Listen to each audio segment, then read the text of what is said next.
यदि हम बात करें गवर्नमेंट की, तो गवर्नमेंट भी क्या करती है, हर एक पर्सन के डेटा को कलेक्ट करती है। पॉपुलेशन को यदि पूरी ओवरऑल कैलकुलेट करना है तो उसको हर एक पर्सन का डेटा कैलकुलेट करना पड़ेगा कि नहीं, है ना, कि भाई हर घर में कितने पर्सन हैं, सो उनका डेटा कलेक्ट करवाना पड़ेगा, तभी तो वो ओवरऑल पॉपुलेशन कैलकुलेट कर पाएंगे, जिस प्रोसेस को हम सेंसस कहते हैं। सो हर फील्ड में डेटा कलेक्ट होता है, बट डेटा होता क्या है, रॉ फैक्ट्स एंड फिगर्स होते हैं, जिनसे मिलकर एक मीनिंगफुल इन्फॉर्मेशन बनती है। उस इन्फॉर्मेशन के बिहाफ को पर आपको रिजल्ट प्रोवाइड करते हो, आप एक डिसीजन तक पहुंचते हो। ये बेसिक फंडा है इस चैप्टर का जो आपको याद करना है।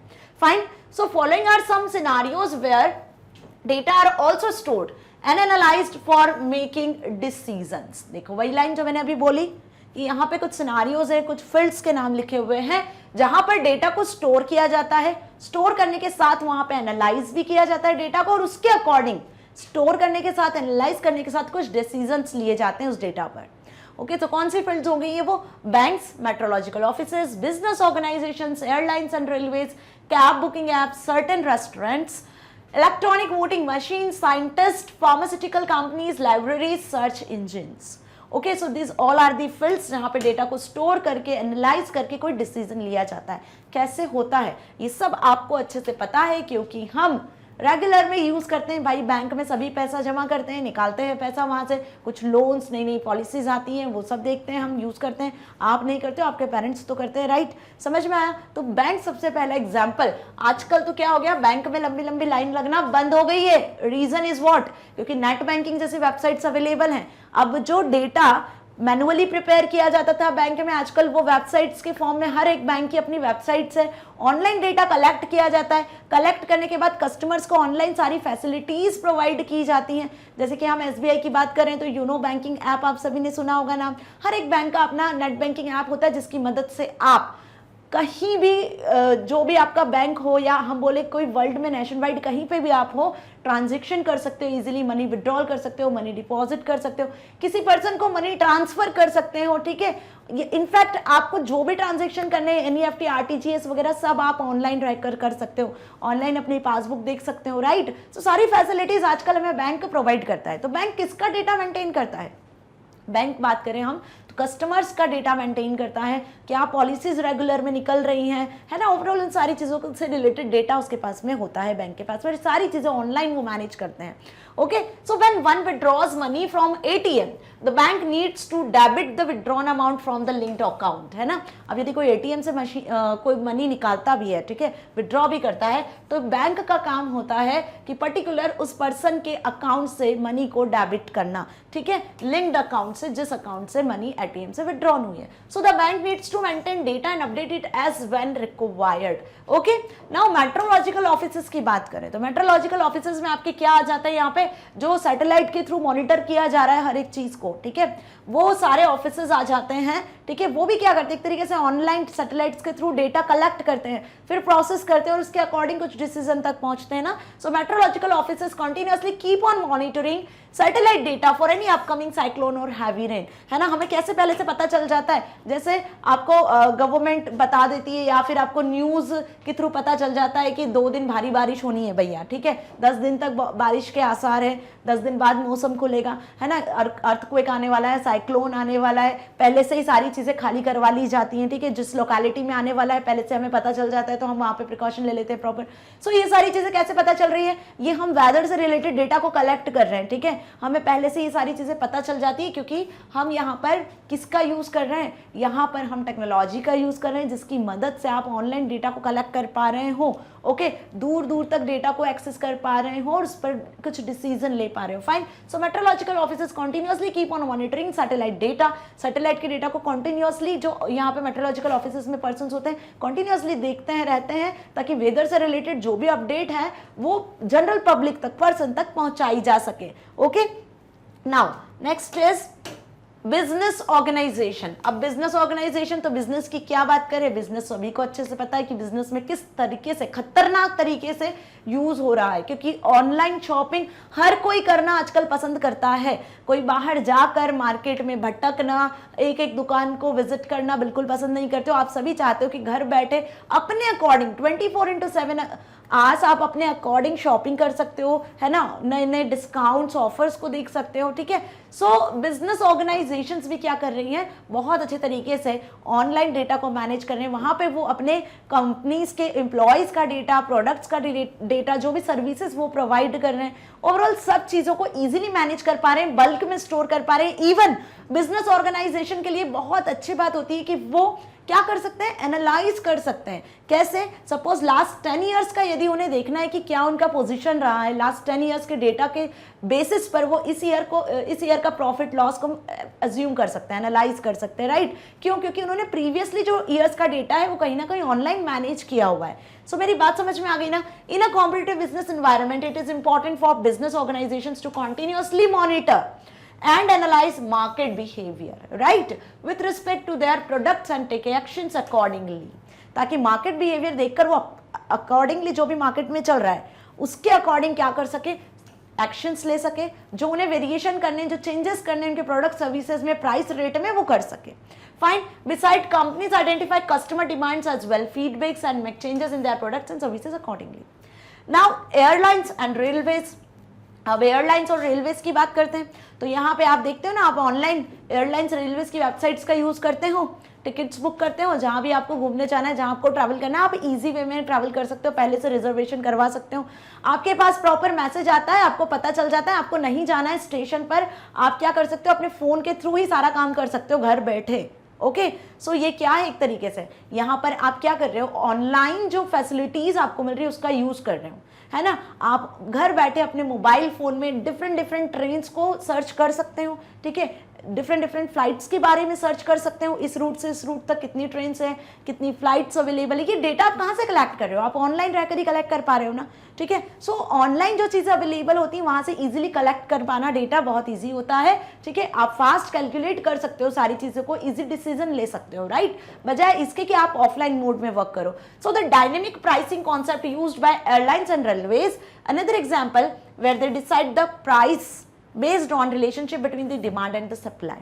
ओके, अब आपने देखा आए दिन टिकट्स में जो रेट होते हैं, प्राइस होता है, वो डिफर करते हैं, ठीक है। पहले कुछ और प्राइस था, धीरे धीरे आजकल ट्रेन्स के, एयरलाइंस की जो टिकट्स के जो प्राइसेस है वो भी इंक्रीज होते जा रहे हैं। तो जैसा डिमांड है उसके अकॉर्डिंग सप्लाई होती है। फाइन। नाउ आगे बढ़ते हैं हम कैब बुकिंग एप्स। अब ओला, उबर सभी ने सुना है ना। फाइन। क्या होता है ओला उबर के थ्रू आप क्या कर सकते हो, कैब बुक कर सकते हो। आपको जहां भी ट्रैवल करना है, यदि आपके पास खुद का कन्वेंस नहीं है तो ये सबसे बेस्ट ऑप्शन होता है कि हम क्या करें, ऑनलाइन कैब बुक कर लें जहां भी आपको जाना है, और इजी वे में आपको वो वहां तक पहुंचाता है। आपको ना लोकेशन बतानी है, आपको कुछ भी नहीं करना है, आप ऑनलाइन पेमेंट भी इवन कर सकते हो, राइट।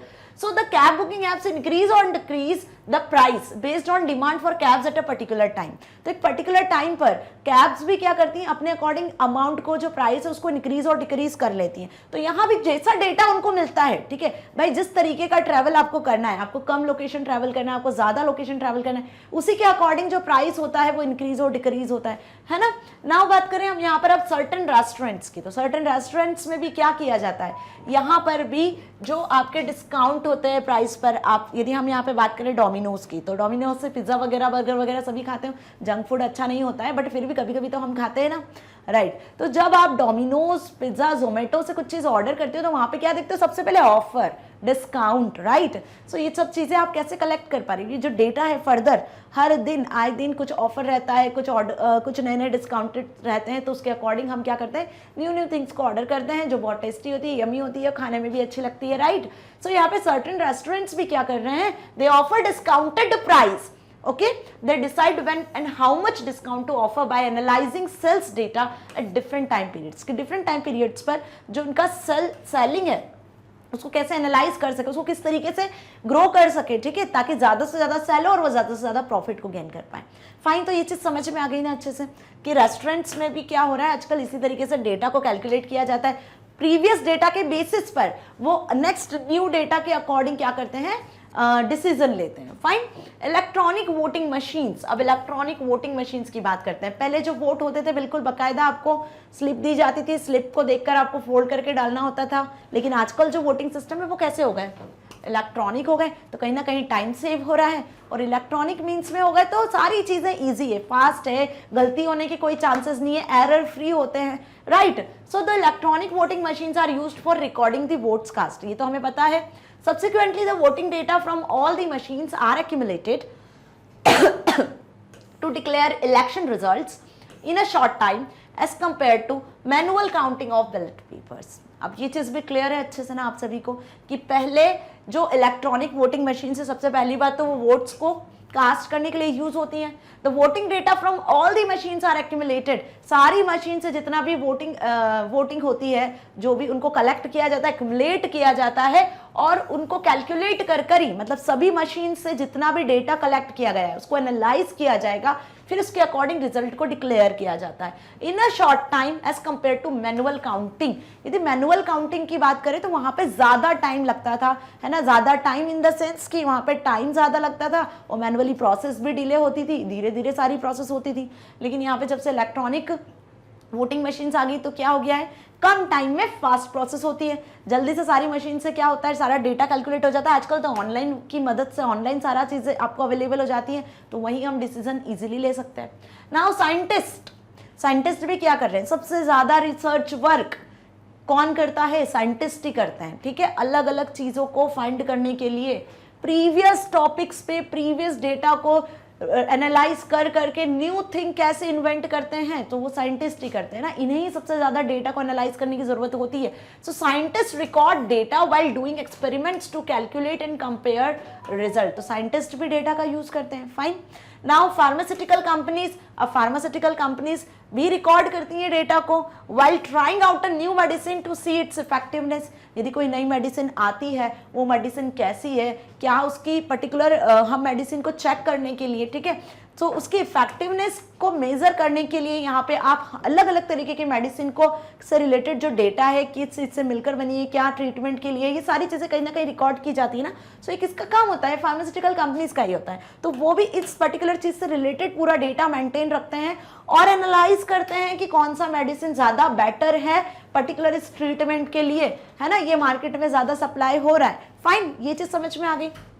नाउ लाइब्रेरीज, अब हर एक स्टूडेंट के स्कूल में भी लाइब्रेरीज होती हैं, कॉलेज में भी लाइब्रेरीज होती है। लाइब्रेरीज में क्या होती है, बल्क में बुक्स होती हैं।